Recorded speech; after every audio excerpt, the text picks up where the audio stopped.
जय हिंद साथियों, प्रहारी मुंबई न्यूज़ से मैं जावेद शेख और इस वक्त हमारे साथ कांग्रेस के महासचिव, मुंबई कांग्रेस के महासचिव मौजूद हैं। इनका क्या नाम है, नदीम नुसरत जी। इनसे हम जानना चाहेंगे सर, आज पूरे देश में जो है कि पेपर लीक को लेकर प्रदर्शन हो रहा है, क्या कहेंगे? देखिए, ये तो होना ही था। इस केंद्र सरकार का जो एक फोकस था वो सिर्फ मदरसा एजुकेशन को लेकर के था। मदरसा रिफॉर्म करना, मदरसा बंद करना, मदरसा के ऊपर तीखा प्रहार करना, जो बच्चे एजुकेशन की तरफ जा रहे हैं उनको किसी तरह से रोकना। ये एक अप्रोच था यूनियन गवर्नमेंट का, मोदी सरकार का। दूसरा जो अप्रोच था वो ये था कि जो मुसलमान बच्चियां जो पढ़ रही थी और आला तालीम हासिल कर रही थी उनको टारगेट करना।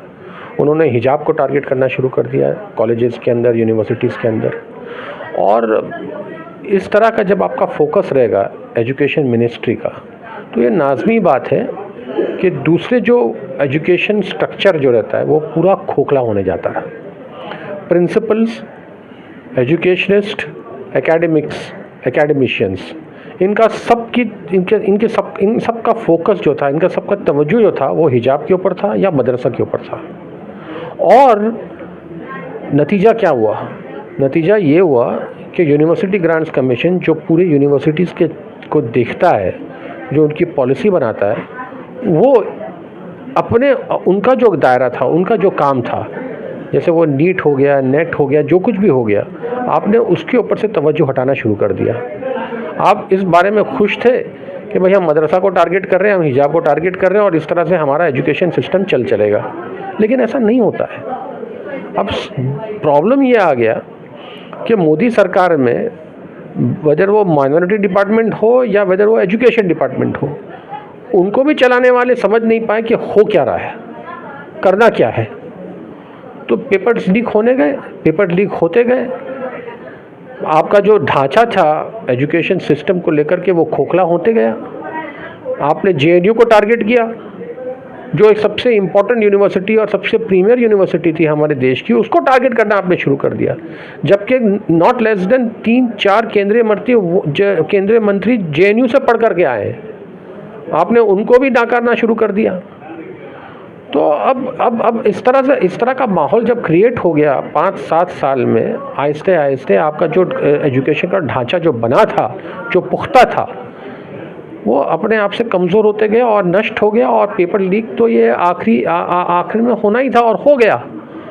सर, पेपर लीक हो गया, 24 लाख बच्चों की भविष्य बर्बाद हो गया और यहाँ पे जो शिक्षा मंत्री है उन्होंने इसकी नैतिक जिम्मेदारी भी ले ली। लेकिन वो जो 24 लाख बच्चों के जो भविष्य बर्बाद हुआ, उसकी भरपाई किस तरह से होगी? मुश्किल है, अभी भरपाई करना मुश्किल है, क्योंकि वक्त तो निकल गया। वक्त आज गया हुआ वक्त जो है वापस आने वाला नहीं है।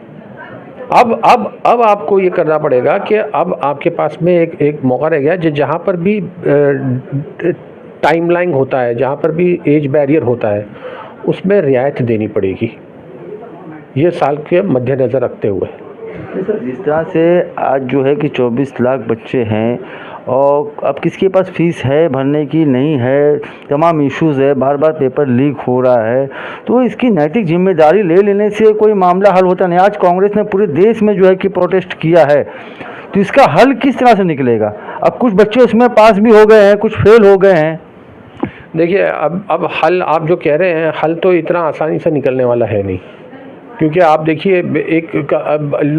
ये कोर्ट में जाएगा मामला। तो एक कांग्रेस का जो प्रोटेस्ट का कहने का मतलब क्या है? क्योंकि हाई लेवल कमेटी जो है इसके लिए जांच के लिए बनाई जा रही है, सीबीआई ने जो है कि एफआईआर भी किया है। तो आज जो प्रोटेस्ट कांग्रेस कर रही है, तो इसका क्या उद्देश्य है? प्रोटेस्ट सिंपल है। प्रोटेस्ट ये है कि आपको आपके एजुकेशन मिनिस्टर को बर्खास्त करना चाहिए। ये सबसे इम्पोर्टेंट स्टेप है। पहला स्टेप यही है, ताकि इस गवर्नमेंट के अंदर अकाउंटेबिलिटी आए। अकाउंटेबिलिटी नहीं आएगी और जो शिक्षा मंत्री जो कंटिन्यू कर जाएगा, तो फिर ये आगे भी होते रहेगा। तो सबसे पहला स्टेप वो है। दूसरा स्टेप आपका ये है कि जो बच्चे इससे जिनके ऊपर असर पड़ा है, उनको रियायत देनी पड़ेगी आपको। अगर उन्होंने एजुकेशन लोन्स लिया है तो उनके लोन्स जो है, उनकी जो भरपाई होती है लोन्स की, उसके लिए उनको रियायत देनी पड़ेगी। अगर उनके मार्कशीट के अंदर ये दाखला ज़रूर देना पड़ेगा कि उनको ये एक साल का या 2 साल का कंसेशन देना पड़ेगा, ताकि उनको जो एज बैरियर रहता है उनसे वो प्रभावित ना हो। ये दूसरा मुद्दा हो जाएगा। तो अब ये जो पार्लियामेंट का सेशन शुरू होगा, इसके अंदर ये जो डिबेट्स होंगी, जो शिक्षा मंत्री जो अपने डिफेंस में जो बात करेगा, उसके मद्देनज़र रखते हुए हम ये सब जो हम कंसेशंस जो मांग रहे हैं जो बच्चों के लिए, स्टूडेंट्स के लिए, वो हम शिक्षा मंत्री के पास रखेंगे। लेकिन ये शिक्षा मंत्री कुछ कर नहीं पाएगा, क्योंकि इसके ऊपर नैतिक जिम्मेदारी होती है। जब तक ये रेजिग्नेशन देगा नहीं, तब तक गाड़ी आगे बढ़ेगी नहीं। चलिए ठीक है, धन्यवाद। तो अभी आपने देखा कि हमारे साथ मुंबई कांग्रेस महासचिव थे। इन्होंने कहा कि जो भी बच्चे हैं उनको रियायत देना पड़ेगी। कैमरामैन हुसैन के साथ मैं जावेद शेख, मुंबई से।